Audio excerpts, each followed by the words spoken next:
தீபக்கும் காவ்யாவும் கல்யாணம் முடிஞ்ச கையோட கண்டிப்பாக தீபக்கோட வீட்டில் போய் தான் காவ்யா இருக்கணும் அப்படின்னு சொல்லிட்டு காவ்யாவோட பாட்டியும் கட்டன் ரைட்டாக சொல்லிடுறாங்க. அங்கே தான் காவ்யா நீயும் போய் வாழணும், அதுதான் உன்னோட வீடு அப்படின்னு சொல்லிட்டு நீ அங்கே போய் இருந்து வாழ்ந்தா தான் நிம்மதியாக இருக்கும், எங்களுக்கும் சந்தோஷம் அப்படின்னு சொல்லிட்டு காவ்யாவோட பாட்டியும் காவ்யாவோட அப்பாவும் சொல்லிடுறாங்க. தயவு செஞ்சு இந்த வாழ்க்கையை நீ ஏற்றுக்கிட்டு தாமா ஆகணும். இது எதிர்பாராத விதமாக நடந்தாலும் அது உன்னோட வாழ்க்கைக்கு நல்லதாக எடுத்துக்கிறது தான் நல்லது அப்படின்னு சொல்லிட்டு காவ்யாவோட அப்பா கொஞ்சம் புத்திமதி சொல்லி தீபக்கோட அனுப்பி விடுறாங்க காவ்யாவை. என்னதான் இருந்தாலும் காவ்யாவுக்கு திடீர் கல்யாணமா இருந்தாலும் கூட நம்ம போயே ஆகணும் அப்படின்னு சொல்லிட்டு காவ்யாவோட அப்பாவும் பாட்டியும் கிளம்பி போறாங்க தீபக்கோட வீட்டுக்கு. காவ்யாவும் தீபக்கும் வீட்டுக்கு வர்றதுக்கு முன்னாடியே தாராவுக்கு காவ்யாவும் தீபக்கும் கல்யாணம் பண்ணிட்டாங்க அப்படின்றது தெரிய வந்துருச்சு. இதை எப்படி இருந்தாவது என்ன பண்ணணும் அப்படின்னா கண்டிப்பாக வசந்தாவுக்கு தெரியப்படுத்தணும் அப்படின்னு சொல்லிட்டு டைரெக்டாக தீபக்கோட வீட்டுக்கு தாரா போய் தீபக்கோட அம்மா கிட்ட நடந்த எல்லாத்தையும் சொல்லிடுறாங்க தாரா. ஆனால் இருந்தாலும் இதை நம்பாமல் வசந்தா நிற்கிறாங்க. ஏன்னா என்னோட பையன் அப்படி செஞ்சுருக்க மாட்டா அப்படின்னு சொல்லிட்டு உறுதியாக நம்புகிறாங்க. இருந்தாலும் தாரா அடித்து சொல்கிறத கேட்டதுமே பயந்துடுறாங்க. என்னோட பையன் அப்படி எப்படி செஞ்சுருப்பான் அப்படின்னு சொல்லி கொஞ்சம் வேதனைப்பட்டுக்கிட்டு இருக்கிற நேரத்தில் தான் கரெக்டாக என்ட்ரி கொடுக்குறாங்க தீபக்கும் காவ்யாவும். இவங்க ரெண்டு பேருமே வீட்டு வாசலில் இறங்கி நிற்கிறாங்க. இதை பார்த்ததுமே வெளியே வராங்க வசந்தாவும் தாராவும். தாரா அமைதியா இருந்து வேடிக்கை பார்க்குறாங்க. என்னடா இப்படி வந்து கல்யாணம் பண்ணிட்டு வந்து நிற்கிறானே, நம்மளை ஏமாத்திட்டானே அப்படின்னு ஒரு அதிர்ச்சியில் நிற்கிறாங்க தாரா. இந்த இடத்துல தான் இங்கே யார் வசந்தா என்ன பண்ணுறாங்கன்னா தீபக்கை பலார்னு அறையிறாங்க. ஏன்னா இப்படி ஒரு காரியத்தை எவ்வளோ தைரியமாக துணிச்சலாக செஞ்சுட்டு நம்ம வீட்டு வாசலே வந்து நிற்கிறான் அப்படின்னு சொல்லிட்டு வசந்தாவுக்கு கோபம் வருது. அப்போ தான் தீபக் கிட்ட வசந்தா கேட்குறாங்க, ஏன் தீபக் இப்படி ஒரு காரியத்தை பண்ணால், உன்னை நம்பி ஒருத்தி இருக்காளே, நீ அவளை விட்டுட்டு இப்போ இவளை போய் கல்யாணம் பண்ணிட்டு வந்த இந்த கேடுகட்ட ஒருத்தியா அப்படின்னு சொல்லிட்டு கேட்குறாங்க வசந்தா. அப்போ தான் தீபக் என்ன சொல்கிறான்னா, அம்மா எல்லாமே என் மேலே தான் தப்பு இருக்குது, நான் தான் அவங்கள ஆசைப்பட்டு விருப்பப்பட்டு கல்யாணம் பண்ணிட்டு வந்தேன் அப்படின்னு சொல்லிட்டு தீபக் தன்னோட அம்மா கிட்ட சொல்கிறாங்க. இதை கேட்டதுமே தாராவுக்கு இடியே இறங்குது. இந்த வார்த்தையை கேட்ட நம்ம வசந்தாவுக்கு என்ன சொல்கிறாங்கன்னா, நீ இவ்வளோ தூரம் பேசுகிறதுக்கும் இப்போ எங்களை மீறி நீ கல்யாணம் பண்ணிட்டு வர அளவுக்கும் இவ்வளோ தூரம் பண்ணி வச்சுருக்கா, நல்லா மயக்கையும் வச்சுருக்கால அப்படின்னு சொல்லிட்டு வசந்தா கேட்குறாங்க.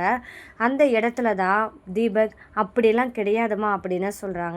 சரிடா, எதுவுமே இல்லை, அவன் மேலே எந்த தப்பும் இல்லைன்னு சொல்கிறேன்ல, நான் இப்போ சொல்கிறேன், என் வீட்டுக்கு மருமகளா ஆகிற தகுதி எல்லாமே இருக்கிறவ ஒருத்தினா அது தாரா மட்டும்தான் அப்படின்னு சொல்லிட்டு சொல்கிறாங்க. இவளை நான் என்னால் ஏற்றுக்க முடியாது, அதனால் நீ கட்டின தாலியை நீயே கலட்டி எரிஞ்சிட்டு வீட்டுக்குள்ளே வரதா இருந்தால் வா, இல்லைன்னா அப்படியே வீட்டை விட்டு வெளியே கிளம்பிற அப்படின்னு சொல்லிட்டு சொல்கிறாங்க வசந்தா. உனக்கு நான் முக்கியமா இல்லை அவன் முக்கியமான முடிவு பண்ணுற நேரம்தான் இது தீபக், நீ முடிவு பண்ணிட்டு ஆகணும் அப்படின்னு சொல்லிட்டு வசந்தா சொல்கிறாங்க.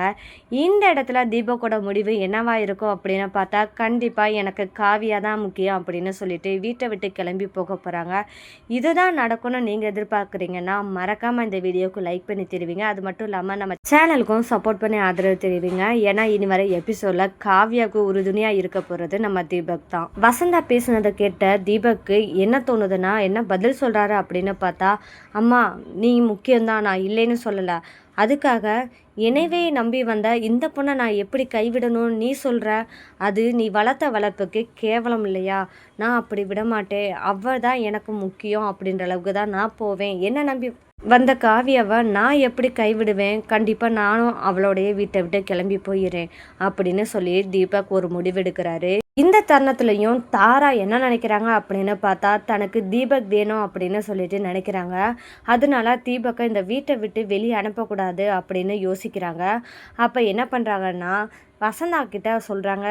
தாரா என்ன கேட்குறாங்க அப்படின்னு பார்த்தா, உங்களுக்கு மருமகன் நான் தானே, அவள் கழுத்தில் இருக்கிற தாலியை நானே கலட்டி எறிகிறேன் அப்படின்னு சொல்லிட்டு தாரா போகிறாங்க. இந்த இடத்துல வந்தது பாருங்கள் கோபம் தீபக்குக்கு, எங்கிட்டேருந்து வந்ததுன்னே தெரியாது. ஏன்னா அந்த அளவுக்கு கோவப்படுறாரு. ஏன்னா ஆசைப்பட்டு வந்து கல்யாணம் பண்ணிட்டு வந்த காவியாவுக்கு இங்கே வந்தும் பிரச்சனை வருதுன்னா அதை பார்த்துட்டு சும்மா இருப்பாரா தீபக் அப்படின்னு பார்த்தா கண்டிப்பாக கிடையாது. ஏன்னா தாரா இப்போ என்ன பண்ண போகிறாங்கன்னா காவியாவோட கழுத்தில் இருக்கிற தாலியை கலட்டணும்னு சொல்லிட்டு போகிறாங்க. அப்போ தான் தீபக் தடுக்கிறது மட்டும் இல்லாமல் கன்னத்தில் பலாருன்னு ஒரு அரைஞ்சிடாரு. இந்த இடத்துல என்ன யோசிக்கிறாங்க அப்படின்னு பார்த்தா தாரா என்ன சொல்கிறாங்கன்னா, ஏன் தீபக் எந்த உரிமையில் என் மேலே கை வச்ச அப்படின்னு சொல்லிட்டு தாரா கேட்குறாங்க. அந்த இடத்துல தான், உனக்கு கொஞ்சம் கூட வெக்கம் இல்லையா? நீ என்னையவே ஏமாற்றி எனக்கு என்னை கல்யாணம் பண்ணிக்கிறேன் அப்படின்னு சொல்லிட்டு நம்பிக்கையும் கொடுத்து இப்போ ஏமாத்திட்டு இப்போ என்னையவே அடிக்க வரியே, உனக்கு கொஞ்சம் கூட வெக்கமா? இந்த மாதிரி தாரா கேட்குறாங்க. இதை கேட்டதுமே தீபக் என்ன சொல்கிறாங்க, இங்கே பாரு தாரா, உன்னை கல்யாணம் பண்ணணும் அப்படின்றது என்னோட இன்டென்ஷன் கிடையாது. ஏன்னா எங்கள் அம்மா வற்புறுத்தலால் மட்டும்தான் இந்த கல்யாணத்துக்கே உன்னை கல்யாணம் பண்ணணும் அப்படின்ற காரணத்துக்காகவே சம்மதிச்சேன். இதுதான் ஒரு காரணமே தவிர்த்து உன் மேலே எனக்கு எந்த அட்ராக்ஷனும் கிடையாது. இந்த வார்த்தையை கேட்டதுமே தாரா ஷாக்காகிறாங்க. தாரா என்ன சொல்கிறாங்கன்னா அடுத்தது தீபக்கிட்ட, ஓ என் மேலே அட்ராக்ஷனே இல்லாதவன் என்னத்துக்கு நிச்சயதார்த்தம் வரைக்கும் வந்த அப்படின்னு சொல்லிட்டு தாரா கேட்குறாங்க. இங்கே பாரு தாரா, எல்லாமே எங்கள் அம்மாவோட கம்பல்சனோட தான் நான் வந்தேன் அப்படின்னு சொல்லிட்டு தீபக் சொல்லிடுறாங்க. ஆமாம் தாரா, இருந்தாலும் நான் செஞ்சது தப்பு தான். ஒரு பொண்ணை இவ்வளோ தூரம் நிச்சயதார்த்தம் வரைக்கும் கூட்டிகிட்டு வந்துட்டு இப்போ கல்யாணத்துக்கு எனக்கு பிடிக்கலைன்னு சொன்னால் அது தப்பு தான். நான் வேற ஒருத்தையும் கல்யாணம் பண்ணிட்டு வந்ததும் தப்பு தான்.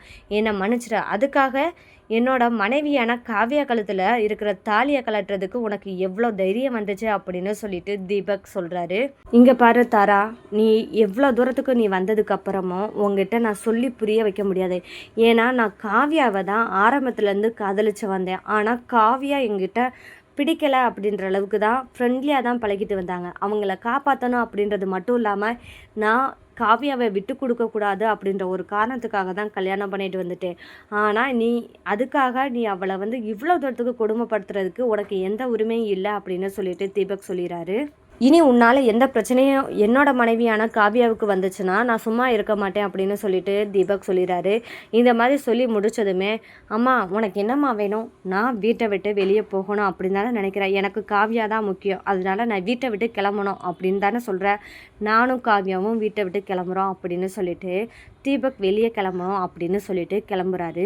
இந்த தருணத்தில் தான் வசந்தா அக்செப்ட் பண்ணுவாங்களா அப்படின்னு பார்த்தா வசந்தா தீபக்கையும் காவியாவையும் வீட்டுக்குள்ளே ஏற்றுக்க போகிறாங்க. அது எந்த காரணத்துக்காக ஏற்றுக்க போகிறாங்க அப்படின்னு பார்த்தா, தாராவை இவ்வளோ தூரம் எடுத்தெறிஞ்சு பேசின தீபக்கை எப்படி இருந்தாவது பழி வாங்கணும் அப்படின்ற நினப்பு இப்போ வந்துருச்சு நம்ம தாராவுக்கு.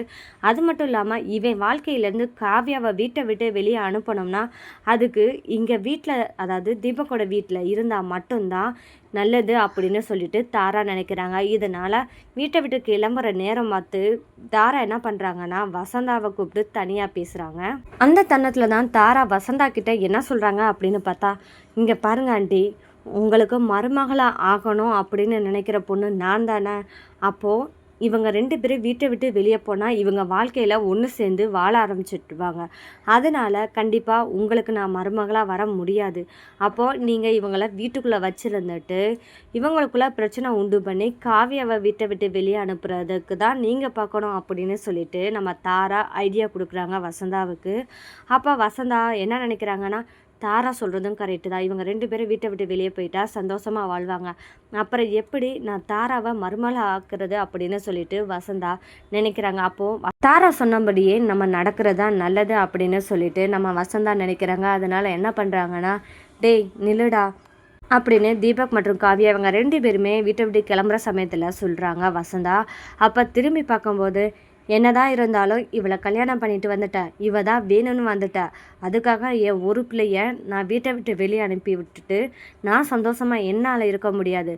கஷ்டமோ நஷ்டமோ வாங்க 2 பேரும் வீட்டுக்குள்ளே இருங்க அப்படின்னு சொல்லிட்டு வசந்தா சொல்கிறாங்க. இதை கேட்டதுமே காவியாவோட பாட்டிக்கும் அப்பாவுக்கு ரொம்பவே சந்தோஷமாக இருக்குது. இந்த தருணத்தில் தான் வசந்தா வாய்வார்த்தையாக 2 பேரையும் வீட்டுக்குள்ளே வாங்கன்னு சொன்னாலும் அங்கே இருக்கிற காவியாவோட பாட்டி என்ன சொல்கிறாங்கன்னா, புதுமண தம்பதிகளை வீட்டு வாசலில் நிற்கிறாங்க, அப்போது அவங்கள நீங்கள் ஆரத்தி எடுத்து தானே வரவேற்கணும் அப்படின்னு சொல்லிட்டு பாட்டி சொல்கிறாங்க.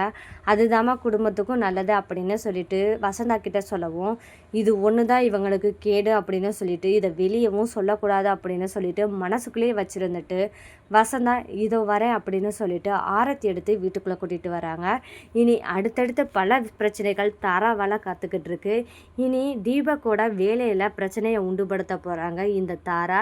இனி எப்படி எப்படி தீபக் எவ்வளோ பிரச்சனைகளை சமாளித்து எப்படி வரப்போகிறாங்க, இவங்க 2 பேருக்கு இடையில எவ்வளோ தூரத்துக்கு காதல் மலரப்போகுது, இவ்வளோ பிரச்சனைகள் இருந்தாலும் இவங்க 2 பேரும் எப்படி சேர்ந்து இருக்க போகிறாங்க, இதை எப்படி பிரிக்கணும் அப்படின்னு வசந்தா பிளான் பண்ண போகிறாங்க அப்படின்றாங்க. இனி வர எபிசோடில் ஒவ்வொரு கட்டத்துலேயும் ட்விஸ்ட்டாக இருக்க போகுது. இந்த மாதிரியான சுவாரஸ்யமான நிகழ்வுலாம் நீங்கள் தெரிஞ்சுக்கணும்னா மறக்காமல் என்னோட சேனலை சப்போர்ட் பண்ணி ஆதரவு தெரிவிங்க. மீண்டும் சந்திப்போம்.